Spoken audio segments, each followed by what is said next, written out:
This week, we're seeing antler growth, and we're moving the trail camera around to see if we can pattern them.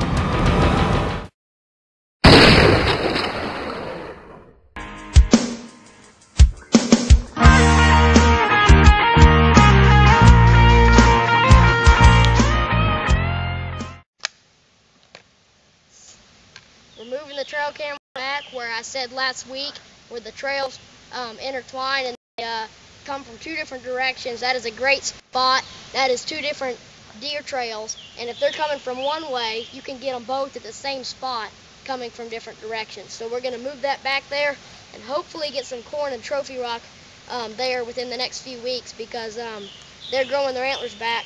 We were driving down the road not far from here, and some deer crossed, and up on the bank there was a buck standing there, and his antlers are starting to branch out, which means he's going to turn into a big buck this fall.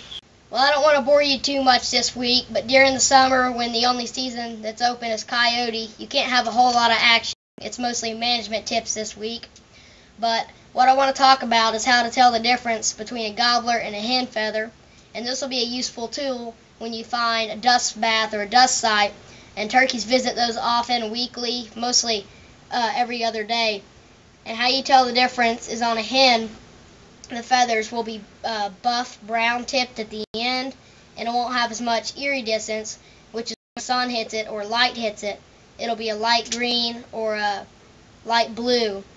And on a gobbler at the very tip, it'll be tipped with black, and at the very, you can barely see it, at the very end, it'll have a light tip of brown at the end of the black, a black band with slight brown at the very tips.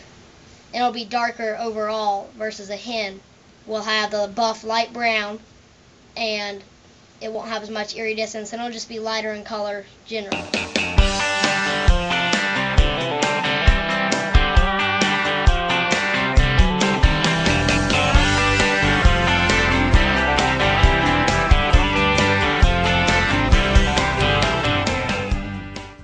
Well, it's June 1st. It's been kind of rainy.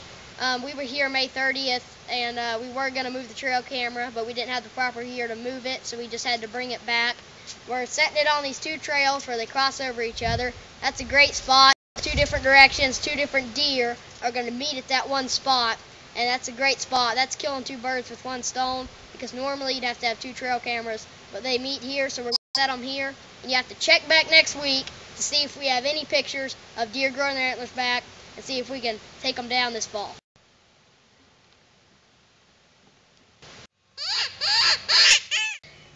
Well, turkey season's over, and in most states, the only season open is coyote, because in most states it's open year-round. And I just bought my new Cedar Hill rabbit distress call because my old one broke. And I'm just going to give you a few tips on to help you kill your coyote. Well, you always need to use the sun. You always put it to your back, that way it's not in your eyes, but it will be in the coyotes when it comes in. And always set it a crosswind to where when you sit down, always be ready, because they're always, most of the time, coyotes are going to circle downwind. They're pretty much predictable in that. So you need to have your gun ready where they're going to circle downwind.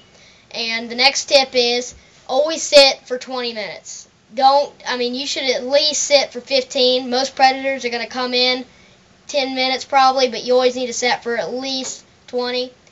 And another tip is keep calling after you've shot a coyote, because most of the time they're going to come in pairs, and they might even, after you shoot that one, don't jump up unless it's wounded. Just stay still, because another one might come in with that one, or just a totally different coyote. So always sit still after the shot.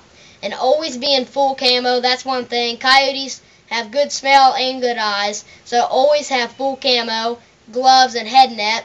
And another thing is scent control. They can smell, they're like a dog. They can smell really good. They are a dog. So always have good scent control. Put your clothes before you go in a bag of pine needles or leaves, something strong smelling of the woods. It's natural, and that'll help you.